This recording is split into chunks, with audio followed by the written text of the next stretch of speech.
Kayo magalala mga empleyado. Kayo magalala. Kami, the Vice Mayor, ako. Hi, hello. Subscribe lang kayo dito. Lahat ng viewers ng Rochelle Antig vlog, please do subscribe and thank you for all your support. Toy, so, yeah, no? Ingat. Thank you. Halika rin. Maraming salamat, Director Levy Pacundo. Palakpakan natin at 10 ng kanyang mga kasama sa Bureau Permit, sa ating minamahal na Vice Mayor, Vice Mayor Chi, at mga konsihal, mga department head, mga kapwa ko lingkod bayan sa pamahalang lungsod ng Maynila. Nakalimutan ni kwento ni Levy.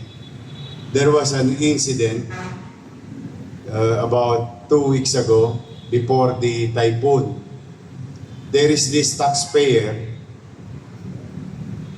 nagbayad siya sa national government,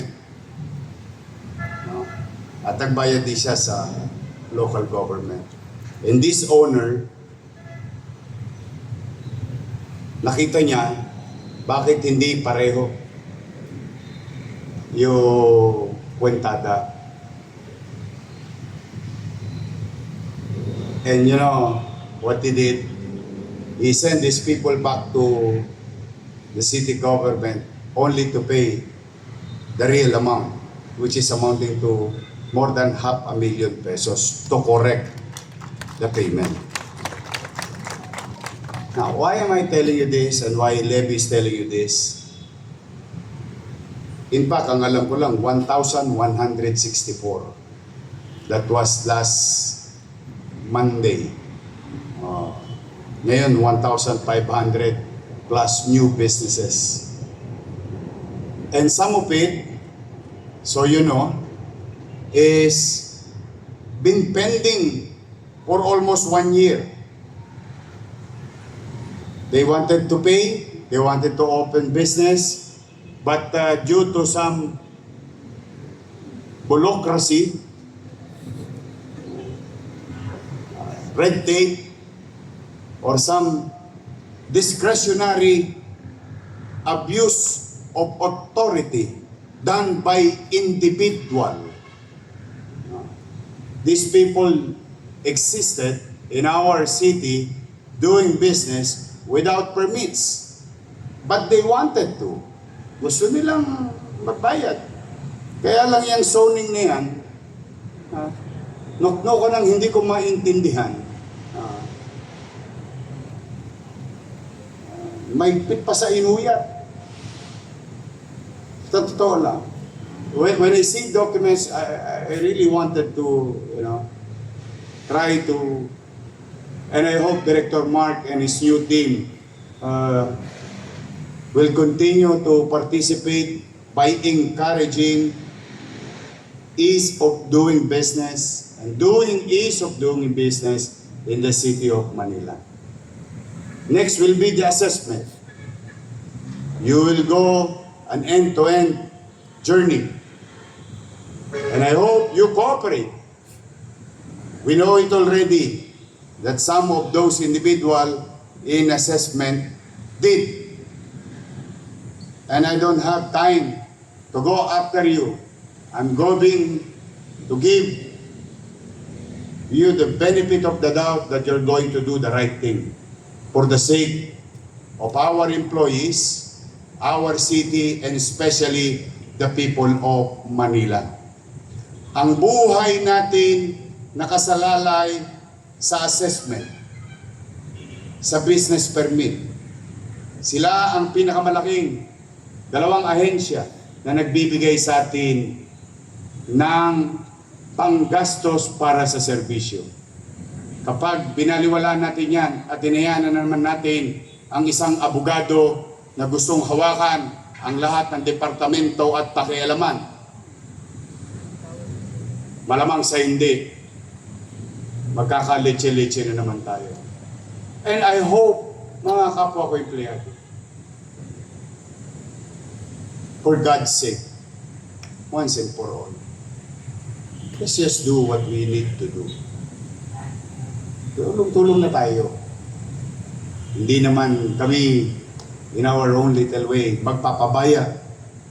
We make sure what is due to you will be given to you. But the people of Manila deserves better things from its government. Kaya sa inyong lahat dito, nakita nyo mga banyaga, Ohayo gozaimasu. Ano nga ba yung I love you? Aistrio. Kombawa. Hindi, gabi yun eh. Mali itong translator. Bago na ba? But, you know, to Lawson and to the group, Dali, thank you for trusting the city of Manila. Mabasa sana kayo ng ulan. At dumamit pa kayo. Pag tayo'y nakitaan, ulitin ko po ito mga kapwa ko empleyado. Kapag tayo'y nakitaan ng certainty, business will come. If we are always certain in our rules and consistent with our effort, business naturally will come. Certainty attracts opportunity. And with that, it will give also opportunity for our people to find jobs inside Manila. So not to go further as far as Commonwealth, as far as Metro Manila. They stay, live, work in Manila. And that is our job as government, to create that kind of atmosphere and environment to the business sector. To those who are watching, to those who are listening, sa mga naghahanap buhay, at yung mga napahiya, I'm sorry on behalf of the city government. Bumalik na po kayo. May gobyerno na po sa lungsod ng Maynila. Ngayon naman, huwag kayong mag-alala mga empleyado. Huwag kayong mag-alala. Kami, the Vice Mayor, ako, at mga kusihal, lahat kami nagbibihave sa JO. Yang JO na yan ang sumira ng kaban ng bayan. Kaya, I'm telling you straight, in front of the Vice Mayor and the members of the City Council, no more abuses sa part ng mga elected official abusing job orders just to create political alliances at the expense of the city government and your salary. Alam niyo ba, araw-araw na lang, umaakyat yung dalawang barangay tanod sa ilalim ng baba ko. Kakatingin ng kakatingin kung paano tayo magpapasahod, kung paano tayo magbibigay ng benepisyo, na tamang benepisyo lamang sa ating mga empleyado. Pero those are the things of the past. Kaya do sa mga department head na baka na-excite kayo, nakatikim kayo ng matamis at sobrang tamis, sana hindi kayo nagka-diabetes sa mga nakaraang panahon. Gone are the days. We only hire that is needed. Unnecessary JO will not be tolerated. In fact, gusto ko i-share sa inyo, mga kapwa ko empleyado, dahil bagamat hindi kayo kasama sa aming meeting every Monday. I always tell them, pag ako may nalamang isang empleyado, GNO, pero unnecessary, yung department head mismo ang tatanggalin ko. Yan ang proteksyon nyo sa akin, mga empleyado ng lungsod ng Maynila. No more luxury, unnecessary expenditures. Kung nag-iikayat tayo na maging masinop, kami mismo, dapat ni Vice Mayor, mga kusyan o mga halal ng bayan, maging masinop sa pananalapi at paggastos sa ating kaban ng bayan ng lungsod ng Maynila. Kaya sa inyo naman, ng mga naparito at umatin ng ating regular flag ceremony, inikayat ko kayo, tulungan ninyo ako. Nakita niyo yung mga ambulansya dyan sa Wakali, matagal lang nakatambay yan. Walang gustong gumamit. Nandiyan dyan, nangabulok. Nung binisita ko ng 1 linggo, tingnan ninyo, magagamit na ulit. May darating pa sa atin, hihingi pa tayo, mamamalimos pa ako. So be it, para sa kabubuti ninyo. Basta ako naman, mga kasamahan ko empleyado, kulang, binawa ng Diyos. Bigyan ako ng lakas ng pangangatawan. Ubusin ko ang 24 oras. Mapabuti lang ang pagpapatakbo ng tahanan yan at ng buong lungsod ng Maynila. I want you to create extra mile. I want you to create extra step. Let's get back or take back our dignity in working in city government. There is dignity in us. Tinakpan lang yan ng mantika sa labi, ng mga matatamis na candy na para bang ipinamimigay sa atin o ginawa tayong rabbit at kinakarot stick tayo ng mga politiko. Huwag na. Maging masayahin na lang tayo. Ipagpasalamat natin sa Diyos. Meron tayong trabaho. Nakasusweldo tayo. Maayos ang buhay natin. Marami tayong bagay na dapat i-appreciate sa buhay.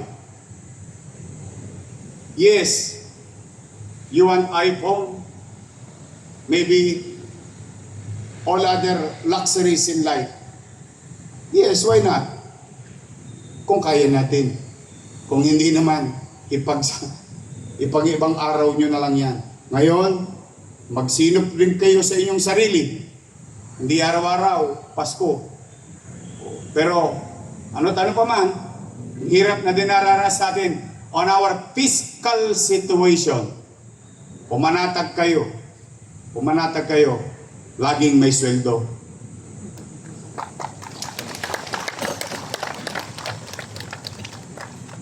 I really,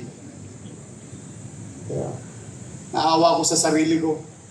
Ang tanging binabalita ko na lang sweldo. But that's the reality of life. That is the reality of our situation. Kaya naman kami nagpupulis din sa sarili namin.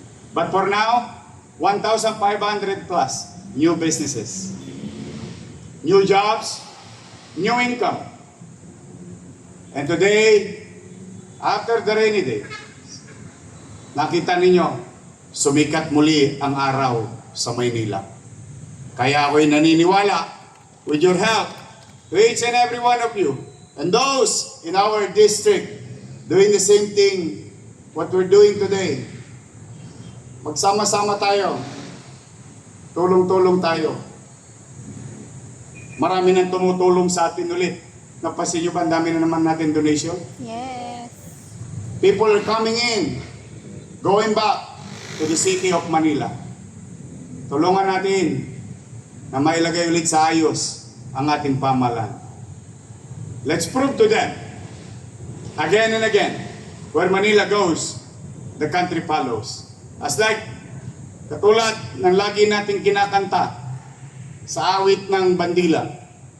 Maynila, Maynila, dalhin mo ang bandila. Magandang araw, hangad ko ang kaligtasan at kalusugan ng bawat isa sa inyo ngayong linggong ito.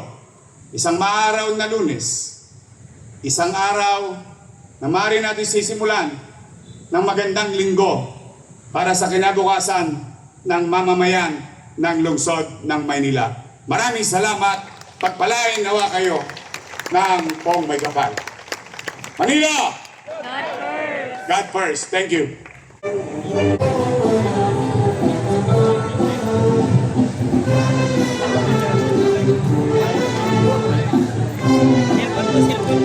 Thank you sa inyo, pati sa mga viewers nyo and followers nyo.